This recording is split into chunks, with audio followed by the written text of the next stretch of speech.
Maryam tiba-tiba ngelihat di bawah kakinya sama Isa udah ada mata air. Minumlah dari mata air itu. Terus kata Allah, wa huzzi ilaiki bijid'in nakhlah tusaqit alaiki rutban janiyya. Ya Maryam, goyangkan pohon kurma yang ada di sebelahmu. Kan dia tadi bersandar di pohon kurma pas ngelahirin. Terus disuruh goyangin tuh pohon kurma. Saya pernah bilang, bayangin gimana seorang perempuan yang baru ngelahirin, yang lagi lemah disuruh goyangin pohon kurma.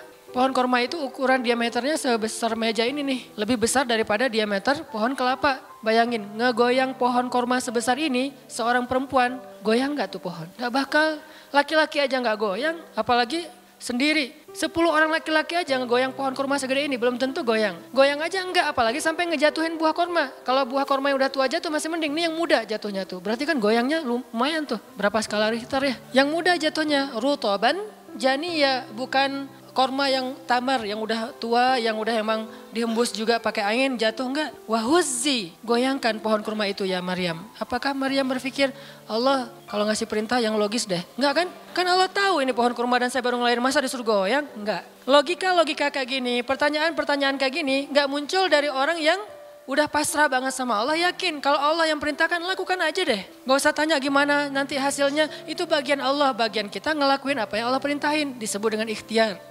Kadang-kadang ikhtiarnya gak nyambung dengan hasil, tapi Allah suruh, ya udah lakuin aja. Maryam pegang tuh pohon, baru digoyang dikit udah langsung berguncang. Tusaqit alaiki, jatuhlah, bukan jatuh, berjatuhanlah, berarti banyak nih.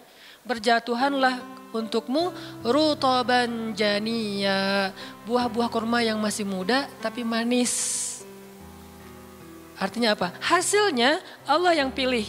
Kurma yang mana yang mau jatuh, dengan rasa apa yang mau jatuh, yang jaraknya sekian dari tempat duduknya yang Maryam yang akan jatuh. Allah yang menentukan hasil, tugasnya Maryam cuma ngegoyangin dong walaupun gak mungkin akan terguncang. Ini iman, belajar iman. Allah yang suruh ya sudah saya lakukan. Allah suruh ikhtiar ya saya ikhtiar, Allah suruh berobat ya saya berobat. Tapi hasilnya Allah yang nentuin kayak gimana caranya. Akhirnya rutoban janiyya berjatuhan. Kata Allah, fakuli washrobi wa qarri aina. Makanlah Maryam, minumlah Maryam dan bersenang hatilah kamu dengan semua ini. Sehingga kata Nabi komen setelah baca ayat ini nih. Komen Nabi apa? Korma dan manusia itu ada hubungan sejarah. Diciptakan dari jenis tanah yang sama. Jadi pohon-pohon lain itu jenis tanahnya beda. Cuman satu yang mirip dengan manusia jenis tanahnya korma. Sehingga salah satu yang cepat merecovery seorang perempuan yang baru ngelahirin adalah makan rutoban janiyya, korma yang muda tapi manis. Jangan dikasih ke bayinya ya, keselak. Kasih ke ibunya. Kalau ke bayinya tamar, korma yang udah tua, terus dikunyah sama bapaknya. Kasih ke bayi yang tua, kasih ke ibunya yang muda. Dan itu cepat merecovery seorang perempuan. Kata Nabi di situ ada obat dari penyakit. Intinya teman-teman, kayak gitu ternyata cara Allah. Ini logika Allah nih. Sehingga ketika kaum muslimin, balik lagi ke surat Al-Anfal, dihadapkan dengan satu pilihan yang mereka gak pernah ngebayangin dan secara spontan, karihun, menolak, maka Allah Subhanahu wa Ta'ala menyampaikan kenapa Allah memilih itu. Karena kata Allah, tujuan dalam pencegatan ini bukanlah mengambil harta, tetapi untuk menunjukkan mana yang benar, mana yang batil. Ya sudahlah, daripada menentang Allah, sami'na wa ata'na, ikut. Walaupun sebetulnya hatinya masih karihun, gak rela gitu. Ikutlah pilihan Allah dan Rasul. Mereka pun ganti rute, dari yang tadi rute mau mencegat Abu Sufyan, sekarang rute kepada Abu Jahal. Mulai ngutus mata-mata Abu Jahal, berapa pasukannya segala macam, bermalam di sebuah tempat di daerah situ. Malamnya Nabi itu gak bisa tidur. Nabi sepanjang malam beristighosah. Jadi istighosah itu teman-teman salah satu di antara sunnah-sunnah Nabi SAW. Apa istighosah artinya? Doa yang sangat lama.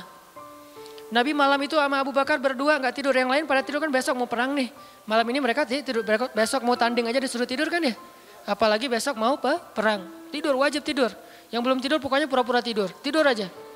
Nah, malamnya pada tidur kecuali 2 orang, Rasul sama Abu Bakar. Selalu berdua orang ini nih pokoknya soulmate banget. Direkam soulmate-nya di Al-Quran. Rasul beristighosah, doa yang sangat khusyuk, berharap banget, panjang lagi doanya sepanjang malam, sampai Nabi mengangkat kedua tangannya itu nggak gini, tapi gini. Pernah nggak doa kayak gini? Dan itu ada sunnahnya, Nabi berdoa dengan, kan Nabi berdoa kadang mengangkat tangan, kadang tidak mengangkat tangan, kayak doa sehari-hari masa angkat tangan kan ya. Kayak mau makan misalnya. Nah, udah kadang Nabi doanya gini, nelunjuk. Nelunjuk dengan filosofi Arab sama filosofi Indonesia beda. Makanya jangan menerjemahkan teks Arab dengan konteks kita, dengan persepsi kita. Terjemahkan dengan persepsi bahasa sendiri. Jadi di Arab tuh kalau gini bukan merintah. Gini tuh artinya cuma engkau yang saya harapin ya Allah gitu maksudnya. Jadi kalau ya Allah itu maksudnya engkau doang yang saya harapin, iya karena budua iya karena selain gitu. Bukan ya Allah pokoknya harus ya bukan. Kalau kita pakai dengan logika kita kan kok doa sih gak sopan sama Allah kayak gitu-gitu amat. Kalau ke manusia mungkin gitu agak kurang sopan, kalau ke Allah sopan. Bisa gini, bisa biasa aja, bisa gini. Gini juga ada beberapa level, ada yang gini sampai ke paling atas. Jadi malam itu Nabi beristighosah sampai syal beliau jatuh, nangis, janggut beliau basah dengan air mata, nangis panjang malam, ya Allah jika besok kami kalah perang, terbunuh semua, mungkin di muka bumi ini gak akan ada lagi orang yang menyebut la ilaha illallah. Aku bahkan ngambil rida syalnya Rasul ditaruh lagi, cukup bagimu ya Rasulullah, cukup ya Rasulullah. Allah udah mendengar. Abu Bakar menenangkan Rasul, tapi Rasulullah terus saja gitu. Udah selesai berdoa, pagi-pagi sahabat riuh. Innalillah gitu. Kalau kita kan innalillah pasti ada yang meninggal ya. Siapa yang meninggal? Enggak, innalillah itu musibah, enggak harus selalu orang meninggal. Ya Rasulullah maafkan kami. Kenapa? Ternyata sebagian para sahabat malam itu digoda oleh syaitan. Sebagian besarnya mimpi basah. Sehingga pas bangun mereka dalam keadaan junub, kotor, tidak suci, tapi enggak ada air. Untuk wudhu aja kurang, apalagi untuk mandi. Dan mandi junub kan harus semuanya. Sedangkan besok mereka mau berperang melawan musuh dalam keadaan tidak suci. Ini kayak pertanda buruk gitu. Dan mereka merasa mentalnya makin drop. Tiba-tiba Allah beri ketenangan buat mereka. Turun air hujan. Malam itu hujan turun. Hujannya hujan lokal lagi. Camp kaum muslimin hujan, camp orang kafir enggak. Di camp kaum muslimin hujan, di campnya orang kafir enggak hujan. Akhirnya pada mandi, alhamdulillah, Allahu Akbar. Itu nanti ada ayatnya setelah itu. Coba nanti baca lagi halaman kedua. Ketika ada adegan hujan segala macam. Itu ceritanya kayak gitu. Akhirnya makin mantap, alhamdulillah bisa mandi, wudhu, minum. Baru mereka yakin bahwa ini adalah benar-benar perintah Allah. Nah hidup kita tuh kalau kita ngejalanin hal-hal kayak gini, kita bakalan kayak lagi jalan bareng Allah. Sehingga nanti kita akan banyak ngelihat keajaiban-keajaiban Allah. Kalau kita gak pernah masuk dalam situasi ini, kita tuh kenal Allah cuma dari kata orang, gak pernah jalan bareng. Kita kayak kenal seseorang, tapi kata teman kita. Cuma lihat postingannya doang, tapi gak pernah jalan bareng, jadi gak kenal dekat gitu. Dan gak akan dapat feel.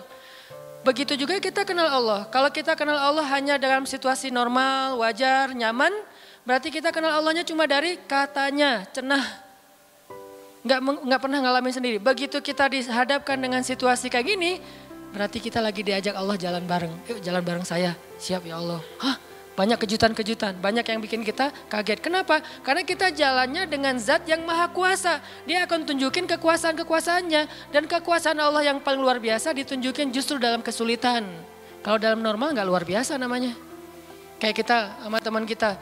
Dia ngasih kita hadiah atau pinjam duit 100.000 pas kita lagi awal bulan. Kan biasa aja ya. Coba kalau dia pinjemin duit 50.000 pas akhir bulan. Kan luar biasa kan? Jadi makin kita sulit, Allah tunjukin kekuasaannya, di situ kita makin lihat gimana kita tuh bergantung banget sama Allah. Emang Allah bikin skenarionya kayak gitu. Sehingga kalau kita teman-teman dihadapkan atau dikondisikan sama Allah dalam suatu keadaan yang kita nggak siap, yang kita nolak, yang kita berontak, tapi di sisi yang lain kita yakin ini ketentuan Allah, belajar meyakini, oh Allah lagi ngajak saya jalan nih. Allah lagi ngajak saya jalan biar lebih kenal sama Allah. Biar Allah nunjukin langsung. Satu. Kedua niatin juga, oh Allah pengen memperlakukan saya khusus. Gak mau pakai yang lain. Berdua aja biar Allah yang menolong saya. Karena udah gak bisa ngarap siapa-siapa.